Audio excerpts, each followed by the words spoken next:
ते नव असं भातात अळणी टाकून कधी बनवलाय काय? बनवलं असेल तर नक्की सांगा कमेंट करून. थांबा पहिल्यापासून व्हिडिओ दाखवतो. आज दुपारी सुट्टी झाली म्हटलं पाऊस चालू होता काय तर नियोजन लावायला लागते तांबड्या पांढऱ्याचं. मग तवर तयारी झाली आणि आम्ही गेलो रानात. जा काय पेटना चुलीला ही फुकून फुकून वैतागली. तर पाटील मालकानं आणि वैभवनं कांदा चिरून तयार ठेवला हो. कांद्याशिवाय जेवणाला मज्जा नाही. फुकून फुकून वैतागल्यानंतर असं लोकेशन बघितलं लय भारी वाटते. घेतलं चिकन सगळं परातीत पिशवीतनं काढून त्याच्यावर घातला सगळा मसाला, हळद पूड, तेल, मीठ, चटणी काय काय काय काय घातला. पाहुण्यानं वरनं टाकला दही आणि घेतला सगळं मिक्स करून. चिकनची पार्टी आहे म्हणल्यावर काय सगळं पक्ष एकत्रच झालतं. त्याल मीठ चटणी सगळं मिक्स झालतं आणि वरनं पिळला लिंबू. तर इकडे संदीपनं कांदा पण फ्राय करून घेतला. तर चर्मन मला थांबा खायला कांदा मी चिरतो. त्यांचं नियोजन लागलं आणि बाकीचं काम आमचं चालूच होतं. कांदा फ्राय झाल्यावर पाहुण्यानं टाकला चिकन तेलात आणि मस्त घेतला हलवून. पातेल्याच्या वर पाणी काय ठेवतं तुम्हाला पण माहित असेल.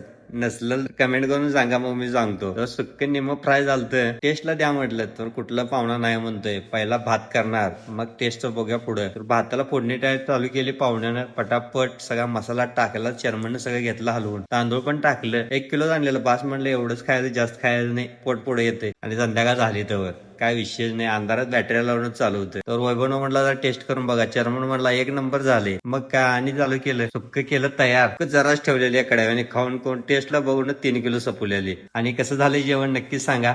लाईक शेअर आणि कमेंट नक्की करा.